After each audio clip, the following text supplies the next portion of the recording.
मेरे दो पैर नहीं है, जो राइट पैर है वो अबाउ नहीं है और जो लेफ्ट वन है वो बिलो नहीं है। I am using prosthetic now and I am walking with this crutch. उसके पीछे एक रीजन है, मैं बाय बर्थ ऐसी नहीं थी। 2008 में जब मैं आपके यहाँ फर्स्ट पीयू बोलते हैं, हमारे मुंबई में 11th स्टैंडर्ड बोलते हैं, जब 11th स्टैंडर्ड में मैं थी तो उस वक्त मैं कॉलेज से घर लौट रही थी और मेरा पहला सेमेस्टर एग्जाम था। मैंने 10th में 92 स्कोर किया था और मुझे बचपन से ख्वाहिश थी कि मैं डॉक्टर बनूं। मेरे जो अब्बू हैं वो वेजिटेबल वेंडर हैं, सब्जी तरकारी बेचते थे। हमारी माली हालत अच्छी नहीं थी और मैं बस डॉक्टर बनकर घर को सपोर्ट करना चाहती थी। और जो मुझ जैसे गरीब तलबा तालबात थे, जो मुझ जैसे गरीब बीमार थे, उनकी खिदमत करने का जज्बा था और अल्लाह से दुआ करती थी कि अल्लाह मुझे उस काबिल बनाना। उस वक्त कुछ जराए नहीं थे, आप लोगों की तरह इतने सारे हेल्पिंग हैंड नहीं आते थे हमारे पास, लेकिन बस एक ख्वाब था कि डॉक्टर बनना है। 10th में अच्छा स्कोर किया, साइंस में एडमिशन लिया। 11th क्लास का पहला सेमेस्टर था और मेरा जो कॉलेज था वो घर से काफ़ी दूर था और मुझे लोकल ट्रेन से ट्रैवल करना होता था, मुंबई की लोकल ट्रेन। 7 अक्टूबर 2008 मामूल की तरह ही दिन था। मैं जब पेपर देखकर अपने कॉलेज से निकली, मैंने 12 डब्बों की ट्रेन पकड़ी बैंड्रा स्टेशन से। मैं ट्रेन के पहले डब्बे में सवार थी। ट्रेन 12 डब्बों की थी और मेरा जो डेस्टिनेशन स्टेशन था वो जोगेश्वरी था। जोगेश्वरी से पहले एक अंधेरी स्टेशन आता है जो बहुत ओवर क्राउडेड होता है। जब वो स्टेशन आया तो मैंने सोचा कि नेक्स्ट स्टेशन मेरा है, मुझे अपनी सीट से उठ के दरवाजे की तरफ आना चाहिए। ये एक लम्हा था।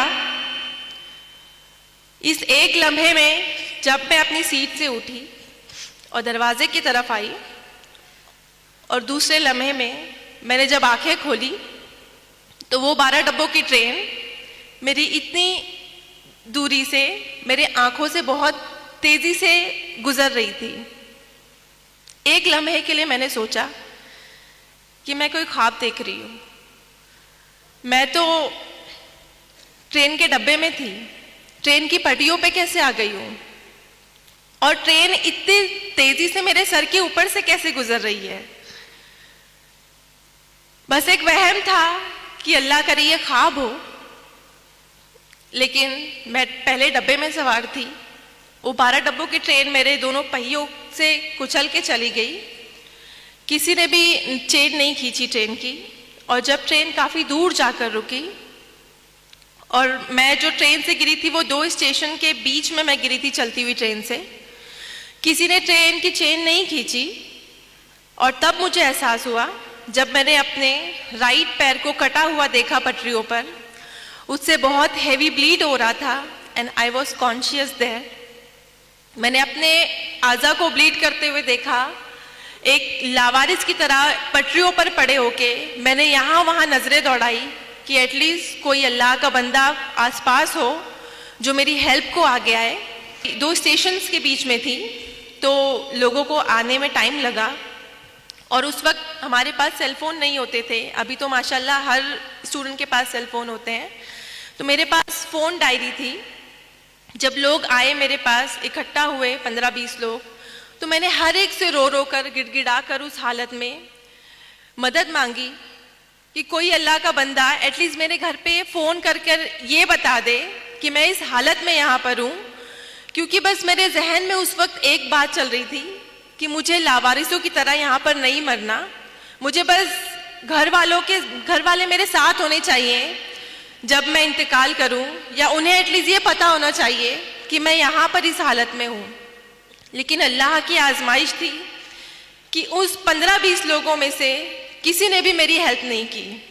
मुझे छूना तो दूर की बात, उन्होंने मेरे फ़ोन डायरी से नंबर तक कॉपी करके फ़ोन लगाने की जहमत नहीं की, क्योंकि उन्हें डर था पुलिस इंटरोगेशन का, उनसे सवालात किए जाएंगे एटसेट्रा, बहुत सारी चीज़ें थी। तो उन्हें वो भी मजबूर थे। और तकरीबन 15-20 मिनट बाद मैं उसी हालत में वहाँ पड़ी रही, रोते हुए, गिड़गिड़ाते हुए। उसके बाद मुझे रेलवे की हेल्प मिलती है और मुझे गवर्नमेंट हॉस्पिटल लेकर जाते हैं। यहाँ भी अल्लाह की आजमाइश थी मेरे साथ कि जिस गवर्नमेंट हॉस्पिटल में मुझे लेकर जाया गया वहाँ पे ऑपरेशन स्ट्राइक था। मेरा जो एक्सीडेंट था वो तकरीबन 10-11 बजे हुआ और मैं शाम के 6 बजे तक उसी हालत में हॉस्पिटल के कॉरिडोर में पड़ी रही, क्योंकि उनका ऑपरेशन स्ट्राइक था। मुझे कोई भी सहूलत मुहैया नहीं की गई, बस सुपरफिशियल ड्रेसिंग करके मुझे ट्रॉली पर वहीं छोड़ दिया गया। जब मेरे घर वालों को इतला दी गई, जब उन्हें पता चला, वो भागते हुए आए और मुझे प्राइवेट हॉस्पिटल शिफ्ट किया। प्राइवेट हॉस्पिटल में शिफ्ट होने के बाद मैं तकरीबन 2.5 महीने एडमिट रही। मेरा इलाज हुआ। मेरे जो डॉक्टर रहे, सर्जन, उन्होंने मोटिवेट किया मुझे। जब ये एक्सीडेंट हुआ मैं 16 साल की थी और एक लम्हे में दोनों पैर मुझसे छिन गए थे। जो राइट है वो above knee and left is below knee. उस वक्त मैं बहुत टूट गई थी। मेरा जो दिमाग था बहुत बुरी तरह से जख्मी हो गया था जिस्म के साथ में, और जो लोग इयादत को आते थे वो उनके ज़बान पर यही बातें होती थी सेल्फ पिटेनेस की, कि 16 साल की बच्ची है, गरीब माँ बाप की औलाद है, ज़िंदगी भर माँ बाप के ऊपर बोझ बन के रहेगी, 2 पैर नहीं है, माजूर है, अपाहिज है, इसका कोई फ्यूचर नहीं है, इसको ज़िंदा क्यों रखा है। मैं भी अपने जहन में काफ़ी बातें सोचती थी और मेरी जगह अगर कोई भी होता, कोई भी 16 साल का लड़का या लड़की होती, तो वो भी यही सोचती कि इस ट्रेन एक्सीडेंट में अल्लाह ने मुझे दूसरी ज़िंदगी तो दी, लेकिन इस तरह की बेबस वाली ज़िंदगी कि मैं एक तरफ से दूसरी तरफ खुद से करवट नहीं ले सकती हूँ, मैं खुद से वॉशरूम नहीं जा सकती हूँ। मुझे मेरी अम्मी गोद में उठाकर यहाँ से वहाँ वॉशरूम लेके जाती थी। तो पूरी तरह से मैं अम्मी के ऊपर, घर वालों के ऊपर डिपेंड हो गई थी, और वो डिपेंडेंसी की लाइफ मैं नहीं चाहती अल्लाह किसी को दे। लेकिन उन हालात में और लोगों के जो जुमले होते थे वो मुझे सोचने पर मजबूर कर देते थे कि सच में अल्लाह तूने मुझे दूसरी जिंदगी क्यों दी। मुझसे 2 पैर छीन लिए लेकिन मुझे जिंदा रखा। उस क्यों का जवाब मैं बहुत शिकवे करती अल्लाह से कि अल्लाह ने मुझे जिंदा क्यों रखा। हर एक दिन दर्द से गुजरता मेरा। जब भी ड्रेसिंग होती हॉस्पिटल में मेरी चींखें गुजा करती थी, लेकिन मैं हमेशा शिकवा गुजार होती अल्लाह से कि अल्लाह ने मुझे दूसरी जिंदगी क्यों दी, तूने क्यों जिंदा रखा मुझे। उसका जवाब मेरी अम्मी ने कुछ अल्फाज कहे जो मैं आपको बताना चाहती हूँ। मेरी अम्मी ने मुझे बस ये कहा कि बेटा हम अशरफुल मखलूकात हैं, लेकिन हमें गैब का इल्म नहीं है। गैब का इल्म सिर्फ अल्लाह रब्बुल इज़्ज़त को है। आपके पास पूरा जिस्म है, आपके पास दिमाग है, आपके पास हाथ है, आपके पास आंखें हैं, आपसे सिर्फ छीना है तो क्या 2 मामूली पैर, सिर्फ 2 पैर लिए अल्लाह ने आपसे, और वो भी अल्लाह की चीज थी, तो उससे शिकवा कैसा। आपके पास दिमाग है, आपके पास आंखें हैं, हाथ हैं, आप पढ़ाई करो, अपना ख्वाब पूरा करो। तो इस मोटिवेशन में मेरी घर वालों ने बहुत सपोर्ट किया। मेरे स्कूल और कॉलेजेस के असातिज़ा ने, मेरे डॉक्टर ने मुझे मोटिवेट किया और उन्होंने कहा कि आपके 2 पैर नहीं है तो क्या हुआ, आप चल नहीं सकती हैं तो क्या हुआ, आप डॉक्टर बन सकते हो, और इंशाअल्लाह आप एक दिन ऐसे चलोगे प्रोस्थेटिक लेग से कि सामने वाला देखकर आपको अंदाज़ा नहीं लगा पाएगा कि आपके पास 2 पैर नहीं है। उस वक्त मुझे लगता था कि ये सारी तसल्ली वाली बातें हैं, ऐसा कुछ नहीं होता। लेकिन मैंने हिम्मत नहीं हारी।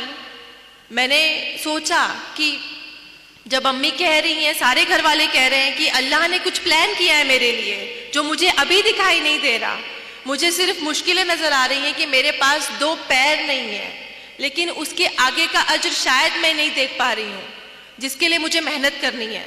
तो मैंने मेहनत स्टार्ट की, मैंने स्टडी की। जिस ईयर में मेरा एक्सीडेंट हुआ था, I was in 11th standard, मैंने वो ईयर स्किप नहीं किया। मैंने व्हील चेयर पे एग्ज़ाम दिया, मैंने 12th कंप्लीट किया और अल्हम्दुलिल्लाह से मैंने फर्स्ट क्लास से 12th क्लियर किया। और फिर उसके बाद एडमिशन के लिए आपको पता है उस ज़माने में, अभी तो नीट है बट हमारे ज़माने में सीटी हुआ करता था। तो कॉमन एंट्रेंस टेस्ट में मैंने all over Maharashtra 3rd rank लिया पीएच कोटे में।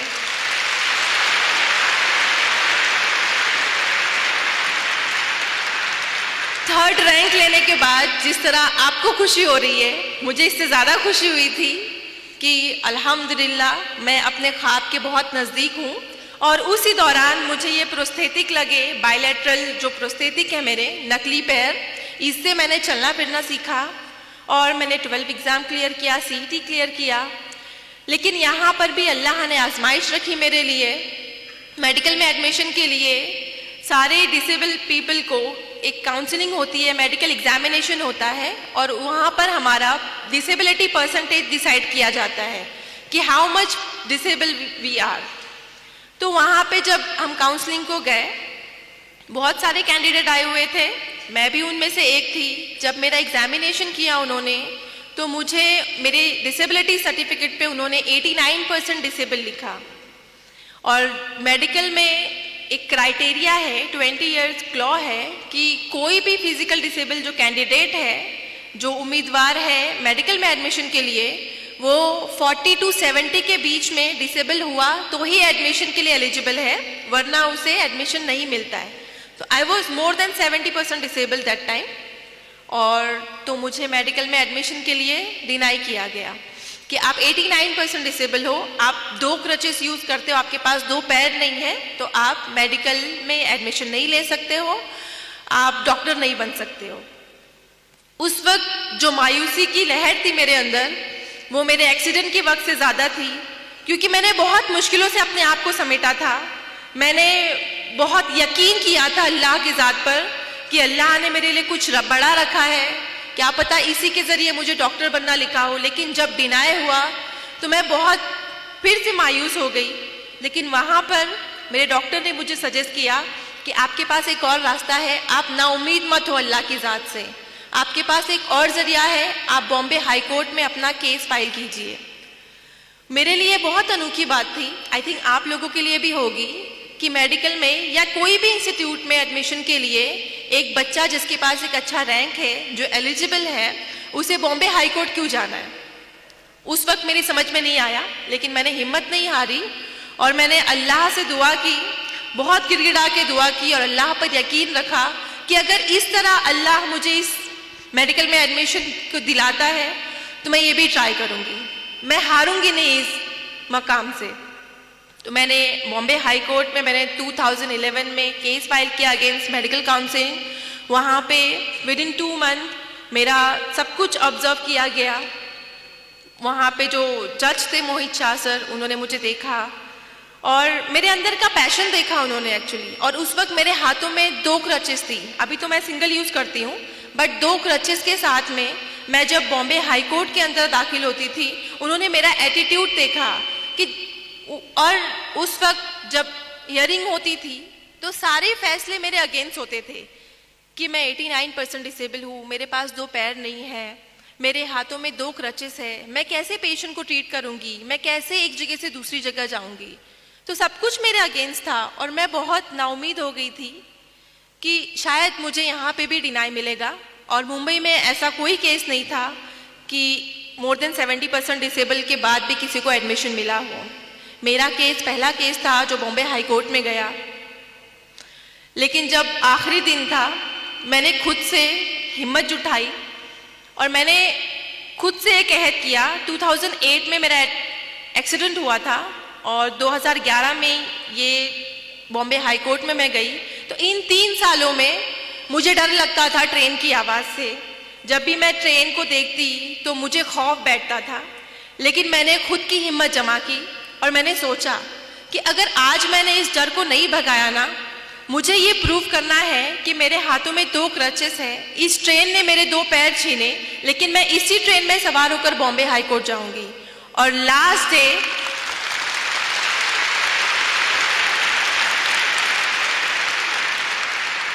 कोर्ट हियरिंग का फाइनल डे था, जब मेरे फेवर या अगेंस्ट में फैसला आने वाला था। मैंने ये रिस्क लिया, मैं अकेले मेरे जोगेश्वरी से CST ट्रेन में ट्रैवल करके गई और ये बात मेरे एडवोकेट ने जज साहब को बताई। वो बहुत इम्प्रेस हुए। और आप सबको पता है कि मुंबई की लोकल ट्रेन कितनी क्राउडेड होती है। उन्होंने कहा कि हम जैसे नॉर्मल इंसान नहीं आ सकते एक जनरल डब्बे में, और ये बच्ची जस्ट बिकॉज इसको एडमिशन चाहिए, उसके अंदर इतना पैशन है कि उसको डॉक्टर बनना है, मैं इसको एक मौका देना चाहता हूँ। ये बात अल्लाह ने उनके दिल में डाली। मेरे फेवर में फैसला करना उनके लिए बहुत बड़ा रिस्क था, क्योंकि ऐसा कोई केस नहीं था। लेकिन उन्होंने मेरा पैशन देखा, हार्डवर्क देखा, अल्लाह पर यकीन देखा, और उन्होंने अल्हम्दुलिल्लाह मेरे फेवर में जजमेंट दिया। और उसके बाद आप अल्लाह के करिश्मे देखिए कि जहां एक तरफ मुझे लगता था कि मुझे मेडिकल में एडमिशन नहीं मिलेगा, और दूसरे दिन ये हुआ कि मेरे फेवर में जजमेंट देने के बाद मुझे इंडिया के टॉप मोस्ट कॉलेज में एडमिशन मिला, सेठ GS medical college and KEM hospital.